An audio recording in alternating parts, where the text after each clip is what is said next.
વિદ્યાર્થી મિત્રો આજે ચેપ્ટર નંબર 3 નું વધારાનું સ્વાધ્યાય આપણે સ્ટાર્ટ કરીએ. દાખલા નંબર સ્વાધ્યાયનો છે 23મો. ઓકે, તો રકમ તમને એમાં આપેલી છે કે ભાઈ કોઈ ત્રિચક્રી એટલે માનો કે રિક્ષા કે જે પણ ત્રિચક્રી વાહન છે એટલે 3 પૈડાવાળું વાહન એ સ્થિર સ્થિતિમાંથી ગતિ શરૂ કરે છે. સ્થિર સ્થિતિમાંથી ગતિ શરૂ કરે એનો મતલબ કે શરૂઆતનો વેગ કેટલો છે એનો 0 અને એનો પ્રવેગ છે ને એ 1 મીટર પર સેકન્ડ સ્ક્વેર છે. એટલે પ્રતિ સેકન્ડે એનો વેગમાં કેટલો વધારો થાય 1 મીટર પ્રતિ સેકન્ડનો. એટલે પહેલી સેકન્ડ એનો વેગ 1 મીટર પ્રતિ સેકન્ડ હોય, બીજી સેકન્ડે 2 મીટર પ્રતિ સેકન્ડ હોય, ત્રીજી સેકન્ડે 3 મીટર પ્રતિ સેકન્ડ હોય. આમ દરેક સેકન્ડે એનો વેગમાં વધારો થતો જાય. તો દરેક સેકન્ડમાં કાપેલું અંતર કેવું થાય અલગ અલગ થાય. પહેલી સેકન્ડમાં ઓછું અંતર કાપે એના કરતાં બીજીમાં વધારે કાપે ને, બીજી સેકન્ડ એનો વેગ કેવો હોય વધારે, એટલે ત્રીજી સેકન્ડમાં એનાથી વધારે અંતર કાપે, ચોથી સેકન્ડે એનાથી. ચોથી સેકન્ડ એટલે શું? 1 થી 4 સેકન્ડનો મતલબ અને ચોથી સેકન્ડનો મતલબ અલગ. ચોથી સેકન્ડ એટલે તો કે 4.1 સેકન્ડથી 4.999 સેકન્ડ છે ને એ ચોથી સેકન્ડ કહેવાય. પહેલી સેકન્ડ એટલે શું? તો કે 0.0001 થી 0.99999 એક શું કહેવાય? તો કે પ્રથમ સેકન્ડ બોલાય. બરાબર. આમ દરેક સેકન્ડમાં કાપેલું અંતર કેવું થાય અલગ અલગ, કેમ કે એનો વેગ શું થતો જાય વધતો જાય. એટલે પાછળની સેકન્ડોમાં એનો વેગ વધારે હોય ત્યાં પાછળની સેકન્ડોમાં અંતર કેવું કાપે વધારે પ્રારંભિક કરતા. ઓકે, તો આપણે શું કીધું કે nમી સેકન્ડમાં કાપેલું અંતર નું સૂત્ર આપણે મેળવવાનું છે. અને આ હું 10 સેકન્ડ સુધી બરાબર એ ટૂંકમાં કાપેલું અંતર લઈ એના વિરુદ્ધ એનનો આલેખ દોરવાનો. એનનો આલેખ એટલે કે પહેલી સેકન્ડ, બીજી સેકન્ડ, ત્રીજી એનો આલેખ દોરવાનો છે. બરાબર, 10 સેકન્ડ માટે. તો પહેલાં તો આપણે nમી સેકન્ડમાં કાપેલું અંતરનું સૂત્ર મેળવીએ આપણે કે nમી સેકન્ડમાં કાપેલું અંતર એટલે કઈ મેળવશું. દાખલા કે હું તમને કહું કે ભાઈ 5મી સેકન્ડમાં કાપેલું અંતર આપણે મેળવવું હોય તો કઈ રીતે મળે? તો 1 થી 5 સેકન્ડમાં કાપેલું અંતર માઇનસ 1 થી 4 સેકન્ડમાં કાપેલું અંતર. એટલે કઈ સેકન્ડમાં કાપેલું અંતર આવી જાય? 5મી સેકન્ડમાં. તો nમી સેકન્ડમાં કાપેલું અંતર જેને આપણે dn કહી દઈએ, ધ્યાન આપજો. nમી સેકન્ડમાં કાપેલું અંતર બરાબર શું થાય? તો કે n સેકન્ડમાં કાપેલું અંતર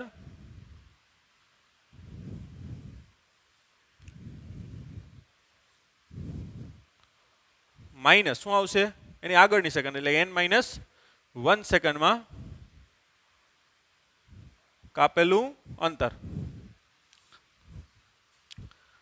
માટે હવે આપણે પ્રવેગી ગતિ માટે કાપેલા અંતરનું સૂત્ર ખ્યાલ છે. શું થાય? પ્રારંભિક વેગ v0 હોય તો ખબર છે nમી સેકન્ડમાં કાપેલું અંતર એટલે v0 t ની જગ્યાએ શું મૂકવાનું થાય અહીંયા? n v0 n પ્લસ 1/2 શું થાય? an square. 1/2 at સ્ક્વેર ની જગ્યાએ શું આવશે? 1/2 an સ્ક્વેર માઇનસ શું આવશે? v0 n-1 plus 1/2 a n-1 no square. આ થઈ ગયો કૌંસ પૂરો. ઓકે, સાદું રૂપ આપતા જાઓ એટલે થઈ ગયો આરામથી an સ્ક્વેર. આના અંદર ગુણ નાખો એટલે શું થાય? v0 n માઇનસ શું થાય? v0 પ્લસ આને પણ અંદર ગુણ નાખો. પહેલાં આનો સ્ક્વેર કરી નાખો. ચાલો, સ્ક્વેર શું થાય એનો? પહેલા પદનો વર્ગ 2 પેલું બીજું અને બીજા પદનો વર્ગ એટલે v0 n plus 1/2 an square v0 n minus v0. ચાલો આના અંદર ગુણ નાખો એટલે શું થાય? 1/2 an સ્ક્વેર માઇનસ શું થાય? 2 n થઈ જાય ને, 2 ઉડી જાય એટલે શું થાય? n an આ એ છે પ્લસ કેટલું થાય? a/2. રેડી? એટલે v0 n હવે માઇનસ અંદર આ કાઉન્સ છે અંદર માઇનસ છોડી દો એટલે શું થાય? તો કે minus v0 minus minus sorry v0 n minus minus plus v0 minus 1/2 an square minus minus plus an minus a/2. આ પ્લસ an સ્ક્વેર અને માઇનસ an સ્ક્વેર ઉડી ગયો. બીજું કઈ ઉડે હે? v0 n ક્યાં? v0 n અહીંયા આ ઉડી ગયા બે. બધું હું v0 અને આ બે વધ્યું એટલે શું આવશે v0 પ્લસ આમાંથી શું સામે નીકળે એ સામે નીકળે એટલે પ્લસ એ કૌંસમાં શું આવશે n માઇનસ 1/2 હજી ગોઠવી લખ નાખો v0 એ લસા લઈ લો એટલે શું થાય 2n માઇનસ 1 છેદમાં 2 અહીં લખ નાખો 12 તો આવી ગયું nમી સેકન્ડમાં કાપેલું અંતર એટલે કે પહેલી સેકન્ડ મૂકવું હોય તો n બરાબર 1 મૂકો, બીજી સેકન્ડમાં કાપેલું અંતર મૂકવું હોય તો n બરાબર 2 મૂકો. તો આ સૂત્ર આપણે યાદ પણ રાખવાનું છે કે આના ઉપરથી અલગ અલગ જેડબલ્યુ અને નીટમાં એમસીક્યુ પણ પૂછાતી હોય. આ સૂત્ર યાદ રાખો કે nમી સેકન્ડમાં કાપેલું અંતર બરાબર શું આવશે કેવી ગતિ માટે અચળ પ્રવેગી ગતિ માટે હો ધ્યાન આપજો v0 plus a/2 2n minus 1 જ્યાં n એટલે શું છે nમી સેકન્ડ જે પહેલી બીજી ત્રીજી જે સેકન્ડ જોતી હોય એ મૂકી દો એટલે આરામથી જવાબ આવે. એ એટલે શું છે પ્રવેગ છે અને v0 એટલે શું છે પ્રારંભિક વેગ. ઓકે તો આપણે તો શું કીધું પ્રથમ 10 સેકન્ડ માટે આપણે આ કાપેલું અંતર મેળવવાનું છે. તો સૂત્ર પહેલાં આપણે લખી લેશું ત્યારબાદ હવે પહેલી સેકન્ડ બીજી સેકન્ડ આમાં મૂકતા જઈએ 10 સેકન્ડ સુધી બરાબર. પછી એનો આલેખ દોરીએ પછી કેવો આલેખ આવે એ જોઈએ. ઓકે આ લખી લ્યો. તો પહેલાં સૂત્ર લખ નાખીએ nમી સેકન્ડમાં કાપેલું અંતર v0 plus a/2 2n minus 1. Okay પહેલી સેકન્ડમાં કાપેલું અંતર એટલે કે n બરાબર 1 એને આપણે d1 કહી દઈએ. પહેલી સેકન્ડ એટલે ક્યાં થાય 0 થી 0.99999 બરાબર. પછી પહેલી સેકન્ડ પૂરી થાય એમાં કાપેલું અંતર આવશે. આ શરૂઆતનો વેગ અહીં કેટલો છે 0 પ્લસ પ્રવેગ કેટલો છે 1/2 2 કૌંસમાં 1 માઇનસ 1 એટલે d1 આ 2 માઇનસ 1 એટલે કેટલા થાય 1 અને 1/2 એટલે કેટલા થાય 0.5 મીટર. એટલે પહેલી સેકન્ડમાં કેટલું અંતર કાપ્યું હશે 0.5 મીટર. ઓકે તમે એમ કહેશો કે ભાઈ પહેલી સેકન્ડમાં એનો વેગ તો 1 મીટર પર સેકન્ડ છે તો 1 મીટર કાપવું જોઈએ ને. એવું ના હોય 0 થી 1 સેકન્ડમાં એનો વેગ કેટલો થાય 1 સેકન્ડ પૂરી થાય ને ત્યારે વેગ કેટલો થાય 1 મીટર પર સેકન્ડ થાય. 0 એ તો વેગ કેટલો હોય 0 હોય પછી સેકન્ડ સમયગાળો એનો વચ્ચેનો વિચારો તમે 0.1 સેકન્ડ 0.2 સેકન્ડ 0.3 સેકન્ડ આમ 1 સેકન્ડ પૂરી થાય ને પછી એનો વેગ કેટલો થાય 1 મીટર પર સેકન્ડ. એટલે સરેરાશ વેગ ગણો તમે 0 + 1/2 એટલે કેટલો આવે 0.5 મીટર. ખબર પડી. પછી બીજી સેકન્ડમાં વેગ કેટલો થઈ જાય તો કે 2 મીટર પર સેકન્ડ થાય. તો તમે કહેશો કે 2 મીટર અંતર કાપવું જોઈએ બરાબર પણ કેટલો આવશે 1.5 આવશે. ખ્યાલ આવે. તો એ મેળવવું હોય તો આમાંથી મળતું જાય. તો બીજી સેકન્ડમાં કાપેલું અંતર એને આપણે શું કહી દઈએ n બરાબર 2 મૂકી દો. તો d2 બરાબર શું આવશે 1/2 સોરી હા યસ 0 + 1/2 2 × 2 માઇનસ 1 એટલે d2 1/2 આ 4 માઇનસ 1 એટલે કેટલા થાય 3 એટલે કે 1.5 મીટર બરાબર. એ રીતે n બરાબર 3 મૂકો તો d3 0 + 1/2 3 મૂકી દો અહીંયા 2 કૌંસમાં 3 માઇનસ 1 3 દુ 6 માઇનસ 1 એટલે કેટલા થાય 5 5/2 એટલે કેટલા થાય 2.5 એટલે 1 મીટર વધતું જાય. જો આ ધ્યાન આપજો ત્રીજી સેકન્ડમાં જ કાપેલો અંતર છે. ત્રીજી સેકન્ડ એટલે 3.1 સેકન્ડથી 3.9999 સેકન્ડમાં કાપેલું અંતર આવી ગયું. કે જેમ હવે સમય વધશે એમ વેગ વધે ને એટલે અંતર કપાતું વધતું જાય. એ જ રીતે સેમ મૂકતા જઈએ આપણે ડાયરેક્ટ જ મૂકીએ. હવે d4 બરાબર શું આવશે 3.5 મીટર d5 બરાબર 4.5 મીટર d6 બરાબર 5.5 metre d7 6.5 metre d8 7.5 metre d9 8.5 metre અને d10 9.5 મીટર. આ ઓનલી 10મી સેકન્ડમાં કાપેલું અંતર છે. જો 9.5 મીટર અંતર કાપી લીધું. 10મી સેકન્ડમાં એનો વેગ કેટલો હોય 10 મીટર પર સેકન્ડ એટલે પ્રતિ સેકન્ડે 10 મીટર કાપે પણ 0.5 ઓછું એ આપણે ખ્યાલ છે. ઓકે તો હવે આલેખ દોરવું હોય તો સિમ્પલ આ nમી સેકન્ડે કાપેલું અંતર છે dn અને આ શું છે સેકન્ડ ધ્યાન આપજો, આ કન્ટિન્યુ સેકન્ડ નથી હો, આ પહેલી સેકન્ડ. આ સમય વિરુદ્ધ કાપેલો અંતર વિરુદ્ધ સમય નથી.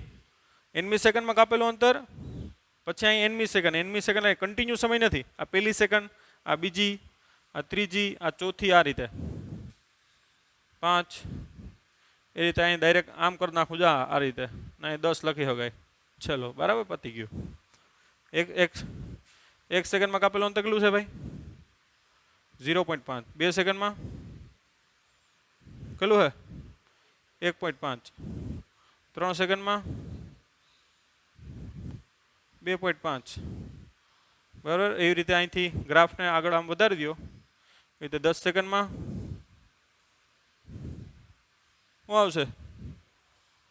9.5. આ વસ્તુ શું કે ગ્રાફ આગળ આપણે દોરવાનો થતો નથી. બરાબર, એ રીતે કરી શકો. અને આલેખ દોરશો તો શું આવશે? સુરેખ આવશે. બરાબર. તો આ એનમી સેકન્ડ વિરુદ્ધ સમયનો આલેખ છે. બાકી જો કન્ટિન્યુ સમય લ્યો અને કન્ટિન્યુ અંતર આવે તો ખબર છે આપણે આમ પર્વ લઈ આવશે. બરાબર, એ વસ્તુ નથી અહીંયા. ઓકે, તો આ થઈ ગયો દાખલા નંબર સ્વાધ્યાયનો 23. એમાં એક ઇમ્પોર્ટન્ટ કોન્સેપ્ટ, આ સૂત્ર આપણે યાદ રાખવાનું છે ખાસ. ઓકે, લખી લ્યો. સ્વાધ્યાયનો 24મો જો, એકદમ સિમ્પલ છે. એક લિફ્ટ છે, ધ્યાન આપજો. ઉપરથી ખુલ્લી છે. આ લિફ્ટ ઉપરથી કેવી છે? ખુલ્લી. એક ટેણીયું છે,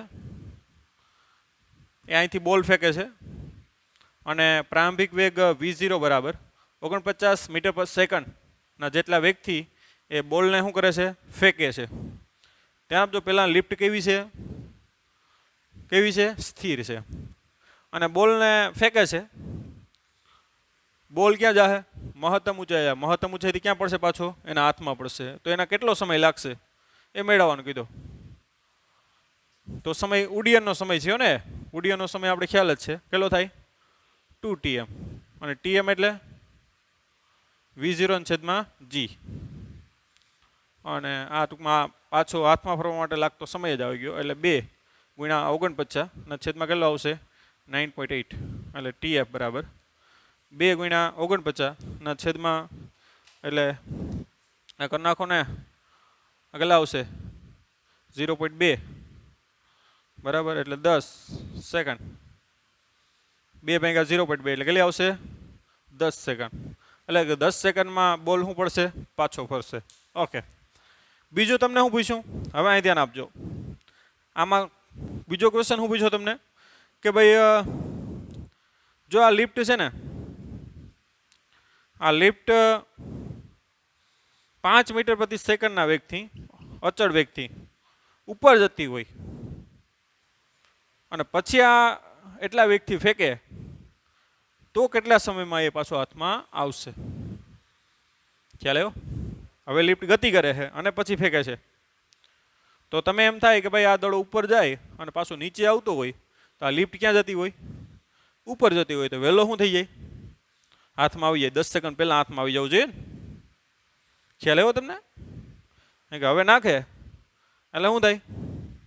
આ લિફ્ટ ઉપર જાય, દડો સામે આવે છે ને, એટલે પહેલાં ઓછા સમયમાં હાથમાં આવી જવું જોઈએ ને. બરાબર, તમારો જવાબ એ હશે. પરંતુ એવું ના થાય. 10 સેકન્ડમાં જ શું આવશે? પાછો આવશે. એનું રીઝન શું છે કે જ્યારે તમે દડો નાખો ત્યારે લિફ્ટનો વેગ પણ શું થઈ જાય? એમાં એડ થઈ જાય ને. એટલે 49 વત્તા કેટલા? 5 એટલે કેટલા થઈ જાય? 54. તો એને કારણે વધારે શું મહત્તમ ઊંચાઈ પ્રાપ્ત કરે? ખ્યાલ આવ્યો? અને વધારે મહત્તમ ઊંચાઈ પ્રાપ્ત કરે તો પાછો એટલા જ સમય એટલો આવશે, લેટ આવશે. એટલે લિફ્ટ ગતિ કરતી હોય ને અને પછી તમે દડો નાખો કે સ્થિર હોય ને નાખો, રિટર્ન કેટલા સેકન્ડમાં આવશે? 10 સેકન્ડમાં. કેમ કે જ્યારે ગતિ કરતી હોય ને તમે દડો નાખો ને, તો ગતિ કરતી હોય એનો વેગ શું થઈ જાય? એડ થઈ જાય 5, જેને કારણે દડો વધારે મહત્તમ ઊંચાઈ પ્રાપ્ત કરે અને પાછો આવવા માટે વધારે સમય લે. ભલે સામે તમે જાઓ છો તો એ સમય એમાં શું થઈ જાય? બાદ થઈ જાય. તો પાછો સમય કેટલો આવશે? 10 સેકન્ડ. બરાબર, ઓકે. તો આ થઈ ગયો સ્વાધ્યાય દાખલા નંબર 14. એ લખી નાખજો તમે કે ગતિ કરતી હોય તો પણ કેટલો સમય લાગશે? 10 સેકન્ડ. સ્વાધ્યાયનો 25મો જો, લખી લ્યો. સ્વાધ્યાયના 25માં એક કન્વેયર બેલ્ટ છે.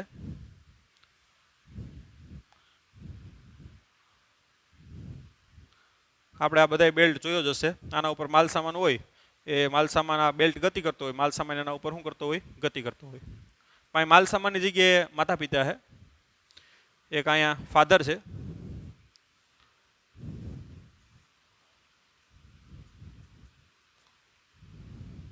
અને અહીંયા મધર છે.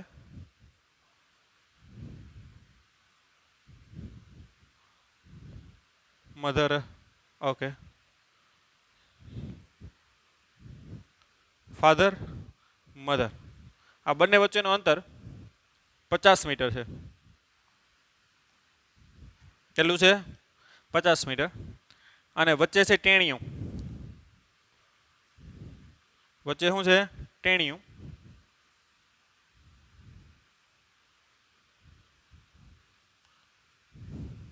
ટેણીયું છે એ ક્યારેક ફાધર તરફ દોડે છે ને ક્યારેક મધર તરફ દોડે છે.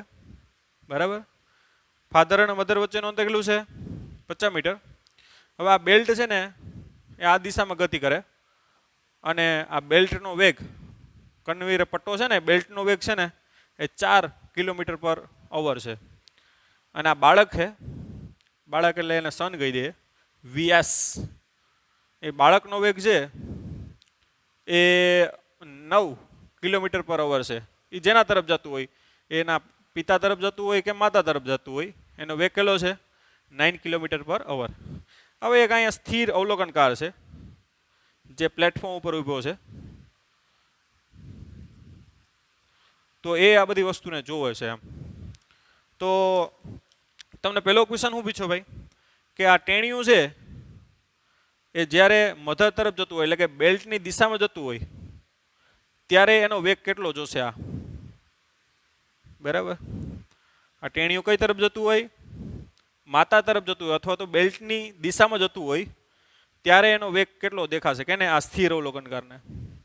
તો કેટલો દેખાશે? બેયનો એડ થઈ જાય. એક તો કોનો વેગ? બેલ્ટનો વેગ, અને એનો વેગ શું થઈ જાય? એડ થઈ જાય, કેમ કે બેલ્ટ ઉપર જાય છે. જો જમીન ઉપર ઊભો હોત ને તો કેટલો દેખાત એને?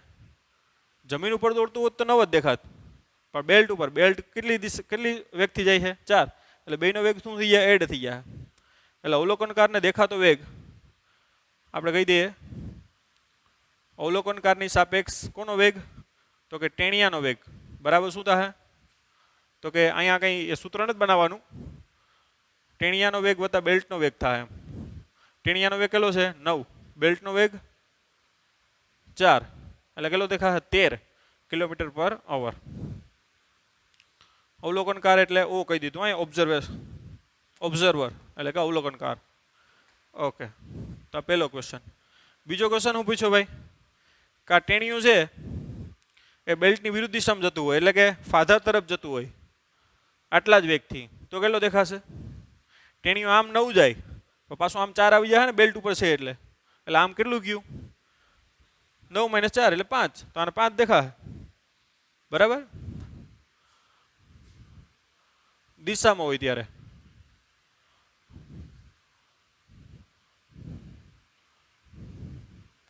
બેલ્ટની દિશામાં એમ. આ બેલ્ટની ગતિની વિરુદ્ધ દિશામાં. તો એ કેટલો લાગશે ટેણિયાનો વેગ?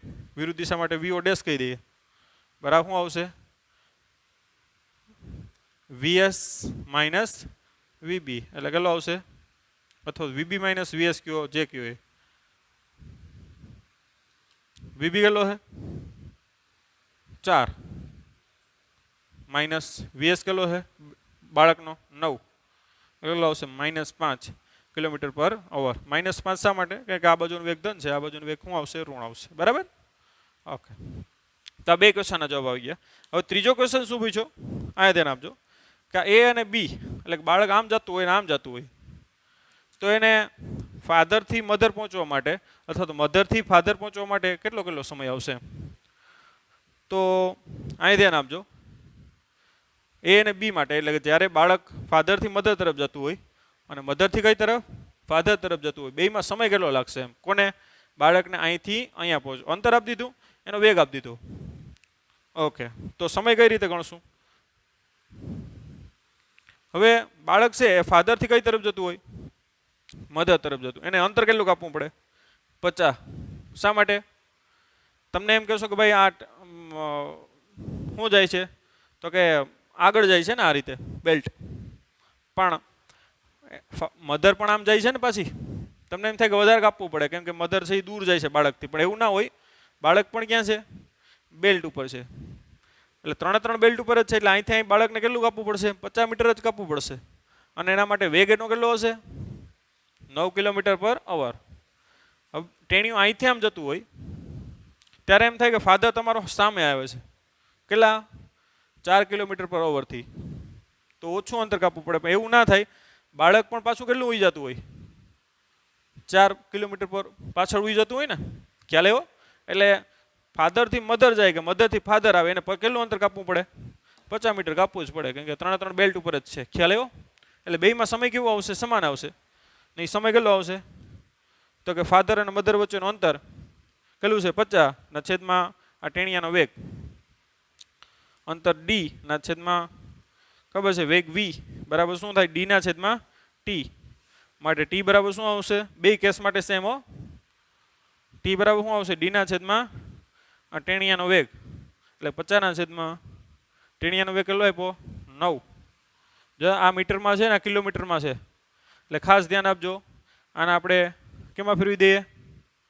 મીટર પર સેકન્ડમાં. એટલે 9 ગુણ્યા 1000 ભાગ્યા 3600, એટલે છેદનો છેદ ક્યાં હોઈ જાય? અંશમાં. ધ્યાન આપજો. એટલે આ જવાબ સેકન્ડમાં આવશે. ઉડા નાખો ને, એમાં છેદ ભાઈ ઉડાડવાની જરૂર. 9 ચોક 36.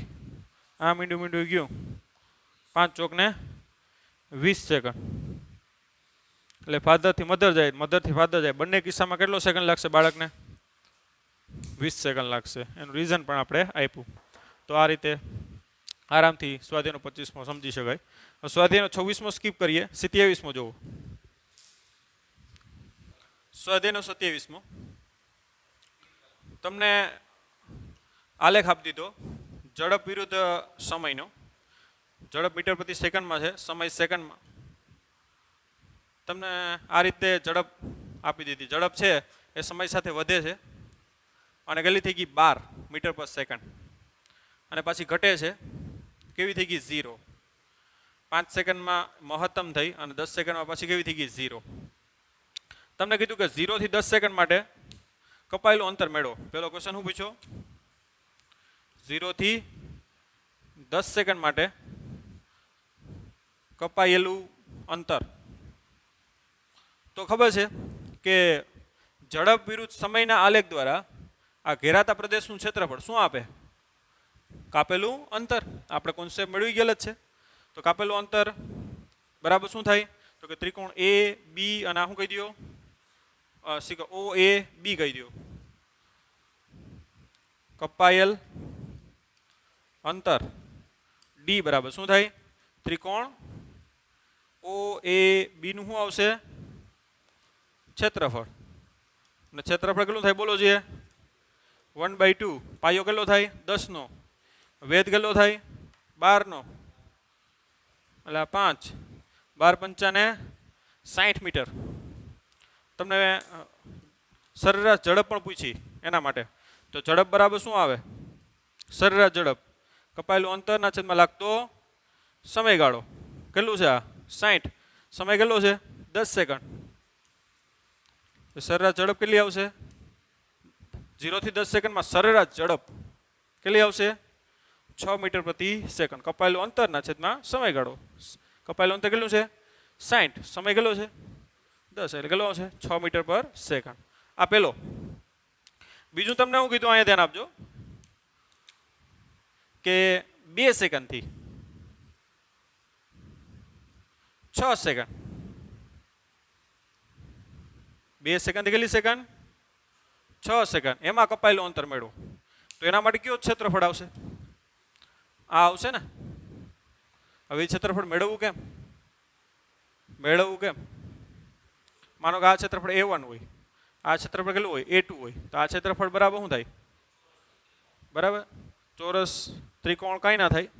આખા ક્ષેત્રફળમાંથી આ ના શું કરી નાખીએ, બાદ કરી નાખીએ તો આટલું વધે. બરાબર. તો એને આપણે આ રીતે મેળવશું કે ભાઈ બીજો દાખલો શું પૂછ્યો આપણે કે t1 બરાબર 2 સેકન્ડથી t2 બરાબર કેટલી 6 સેકન્ડમાં કપાયેલ અંતર, જેને આપણે ડી ડેશ કહી દઈએ. બરાબર. શું થાય તો કે આખું જે ક્ષેત્રફળ છે એ ઓ એ બીનું, એમાંથી કયું ક્ષેત્રફળ બાદ કરીએ આકૃતિમાં દર્શાવે પ્રમાણે a1 પ્લસ a2 શું કરી નાખીએ, બાદ કરી નાખીએ. આખા ક્ષેત્રફળમાંથી a1 ને a2 જાય તો આટલું વધે. તો એ ક્ષેત્રફળ તમને શું આપે, કાપેલું અંતર. તો હવે ટાર્ગેટ છે a1 ને a2 મેળવવાનું. એ તો આપણી પાસે છે કેટલું 60, આખું તો 60 છે. a1 કેમ મેળવવું, a1 માં જો પાયો કેટલો છે 2 નો, વેધ ક્યાં, તો આ વેધ મેળવવો પડે ને. એ રીતે આનો પણ વેધ શું કરવો પડે, આ મેળવવો પડે. તો એ વેધ કઈ રીતે મળે એમ, તો પહેલાં તો આપણે 2 સેકન્ડમાં શું મેળવવું પડે, એની ઝડપ મેળવવી પડે. તો આનો પ્રવેગ પહેલાં મેળવી લઈએ કે ઝડપ વિરુદ્ધ સમયનો આલેખ શું આપે તમને, પ્રવેગ આપે. તો ઓએનો પ્રવેગ કેટલો થાય, ઓએનો પ્રવેગ કેટલો થાય તો કે a1 કહી દો. બરાબર. શું થાય બોલો, જે ઢાળ થાય ને, ઢાળ ઓએ રેખાનો ઢાળ અથવા તો અંતિમ વેગ કેટલો છે 12 માઇનસ પ્રારંભિક કેટલો છે 0, v2 માઇનસ લખું ચાલો ને, v2 માઇનસ v1 છેદમાં t2 માઇનસ t1. સુરેખ છે એટલે અચળ પ્રવેગ આવે. ખ્યાલ આવ્યો, કેવો પ્રવેગ આવે, અચળ પ્રવેગ. v2 કેટલો છે -0 છેદમાં t2, 5 માઇનસ 0 આવે ને એટલે કેટલો થાય 12/5 મીટર પર સેકન્ડ સ્ક્વેર. માટે હવે 2 સેકન્ડ વેગ જોતો હોય તો કેવી ગતિ કરે, આ અચળ પ્રવેગ ગતિ કરે ને. તો 2 સેકન્ડ વેગ જોતો હોય તો દાખલા કે v1 કહી દો તો v1 બરાબર શું થાય v0 plus a1 into t1. t1 પર 2 સેકન્ડ જોતો ને વેગ v1. શરૂઆતનો વેગ કેટલો છે અહીંયા, વેગ અથવા ઝડપ કેવી છે 0 છે. વેગ અને ઝડપ સેમ થાય, સુરેખ પથ ઉપર ગતિ થાય છે. તો 0 પ્લસ a1 એટલે 12/5 છેદમાં સમયગાળો કેટલો છે 2, એટલે 12 દુને 24/5 મીટર પર સેકન્ડ. એટલે આ તમારો વેધ મળી ગયો. જો કેટલો મળ્યો 24/5. હવે આના મેળવીએ આપણે 6 સેકન્ડે. તો 6 સેકન્ડ માટે આ મેળવવો પડે ને, આનો પ્રવેગ AB નો પ્રવેગ. બરાબર. AB નો પ્રવેગ a2 કહી દઈએ. a2 બરાબર શું આવશે v2 માઇનસ v1 છેદમાં t2 માઇનસ t1. v2 એટલે કેટલો છે, અંતિમ વેગ કેટલો છે 10 સેકન્ડે 0 છે ને. પ્રારંભમાં કેટલો છે 12 છેદમાં સમયગાળો કેટલો આવે 10 - 5. સમયગાળો કેટલો આવે 10 - 5, કેમ કે 12 ક્યારે છે 5 સેકન્ડ છે ને. શું આવે 10 - 5 એટલે -12 છેદમાં શું આવે 5 મીટર પર સેકન્ડ સ્ક્વેર. માટે તમારે વેગ v2 મેળવવું હોય એટલે કયા સમયે 6 સેકન્ડ એમ. v2 બરાબર શું થાય બોલો, જે v0 plus a2 into t2. ચાલો v0 કેટલો છે, v0 એટલે શરૂઆતનો વેગ કેટલો થાય અહીંયા આના માટે 12 થાય ને. શરૂઆતનો સમય કેટલો છે 5 સેકન્ડ છે ને, 5 થી 6 સેકન્ડનો સમયગાળો છે, ધ્યાન આપજો. એટલે શરૂઆતનો વેગ કેટલો છે 12, એની કિંમત કેટલી છે a2 કેટલો છે -12/5. સમય કેટલો છે 5 થી 6 સેકન્ડનો વચ્ચેનો સમયગાળો કેટલો થાય 1 સેકન્ડ થાય ને. આ શરૂઆતનો સમય 5 લીધો ને, અંતિમ સમય 6, એટલે સમયગાળો કેટલો થાય 6 - 5 1 સેકન્ડનો. એટલે અહીં ભૂલ ન ખાઈ જતા 6 ન મૂકતા, અહીંયા 6 - 5 આવે સમયગાળો. અહીં પણ એ જ હતું પણ 2 - 0 એટલે 2 જ થાય ને. બરાબર. એટલે 12 - 12/5 એટલે કેટલું આવશે 12 × 5 60 - 12/5 એટલે કેટલું આવશે 48/5 મીટર પર સેકન્ડ. એટલે આ તમારું કેટલું આવશે બોલો, જે આ વેધ કેટલો આવે 48/5. તો હવે આરામથી તમને A1 A2 મળે. માટે A1 બરાબર કેટલું થાય બોલો? 1/2. પાયો કેટલો છે? 2 નો. વેધ કેટલો છે? 24/5. એટલે 2 ગુણ્યા 24/5. 2 ઉડી જાય. 24/5. A2 કેટલો આવે? તો કે આ 1/2. પાયો કેટલો છે? પાયો કેટલો છે? 4 નો છે ને 6 થી 10 એટલે પાયો કેટલો થાય? 4 નો થાય ને? 6 થી 10. વેધ કેટલો થાય? 48/5. એટલે 2 દુ 4. 48 દુ 96/5. માટે A બરાબર, ધ્યાન આપજો, સોરી આ D ડેશ બરાબર, ચાલો A ની કિંમત કેટલી છે? 60 માઇનસ A1 24/5, A2 24/5 વત્તા 96/5. 2/5 છે. 24 ને 96 કેટલા થાય? 120/5. એટલે 60 માઇનસ 120/5. એટલે 6 પંચા 30. 300 માઇનસ 120/5. એટલે કેટલા આવે? કેટલા આવે? 200 ને સોરી 180/5. 180/5 કેટલા થાય? 36. કેલ્સી કરી લ્યો.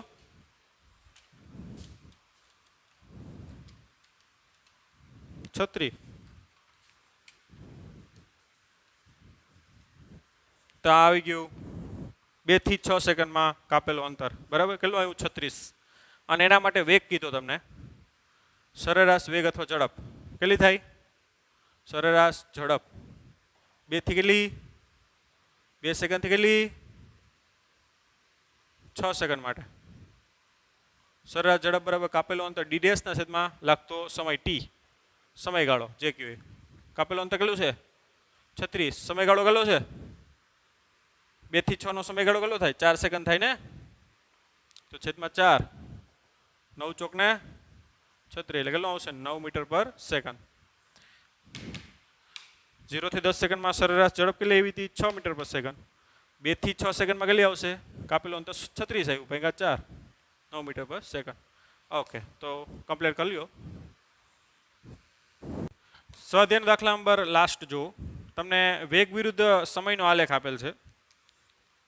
ઓકે, હવે એમાં સમયગાળો આ T1 આથી T2 એ સમયગાળો તમને આપેલો છે.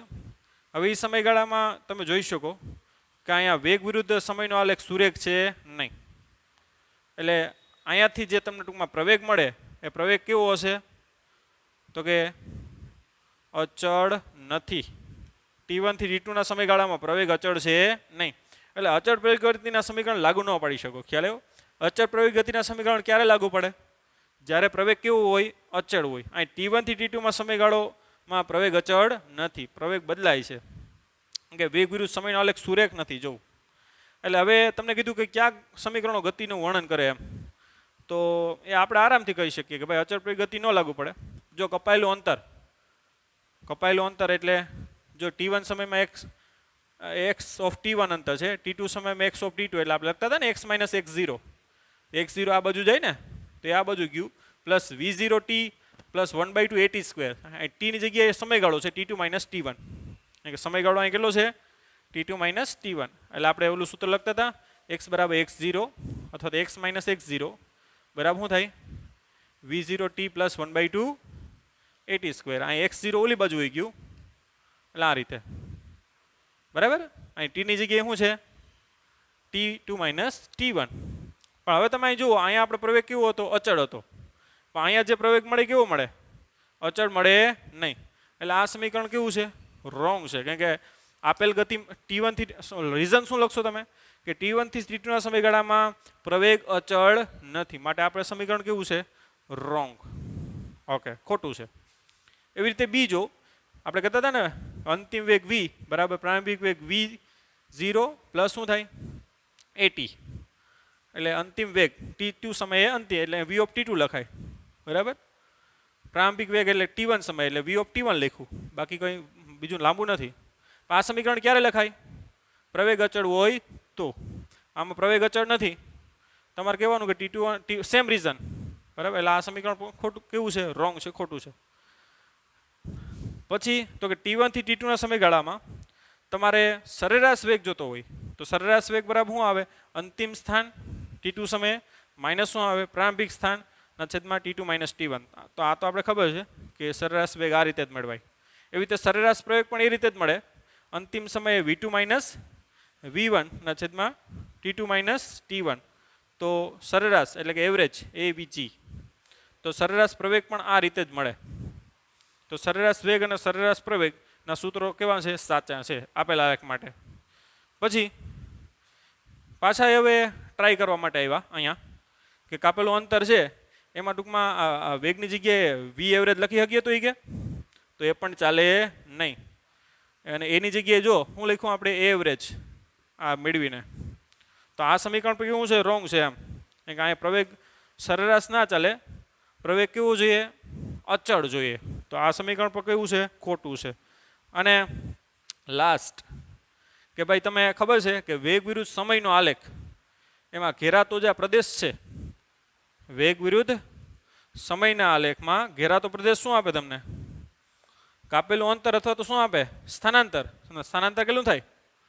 x of t2 minus x of t1. આ સ્થાનાંતર છે ને ડેલ્ટા x, બરાબર શું થાય? આ ક્ષેત્રફળ. તો એ તો તમને આપ્યું છે x of t2 minus x of t1. એ શું છે? t અક્ષ વડે અને રેખાંકિત કરેલા લાઈન વડે v વિરુદ્ધ t વક્ર વડે ઘેરાયેલું ક્ષેત્રફળ. તો એ વિધાન કેવું છે? સાચું છે. કે ભાઈ સ્થાનાંતર એટલે શું થાય? તો કે v વિરુદ્ધ t ના આલેખ દ્વારા આ ઘેરાતું શું છે? ક્ષેત્રફળ. જે તમને શું આપે? સ્થાનાંતર. સ્થાનાંતર એટલે x of t2 minus x of t1, જેને આપણે શું લખતા હતા? x2 minus x1 M. x of t2 ન લખો તોય ચાલે, બરાબર. તો એ લાસ્ટમાં છે એ કેવું છે? સાચું છે. આ રીતે 3 સાચા છે અને 3 કેવા છે? આમાં ખોટા સમીકરણ. ઓકે, લખી લ્યો આરામથી. તો અહીંયા આપણા બધા વધારાના સ્વાધ્યાય દાખલા પૂરા થાય છે. હવે આપણે નેક્સ્ટ જેડબલ્યુ નીટ તરફ જે લેક્ચર છે 1 થી 2 એ પૂરા કરી તો આ ચેપ્ટરની હું આપશું સમાપ્તિ. Bye bye, take care, C you next lecture.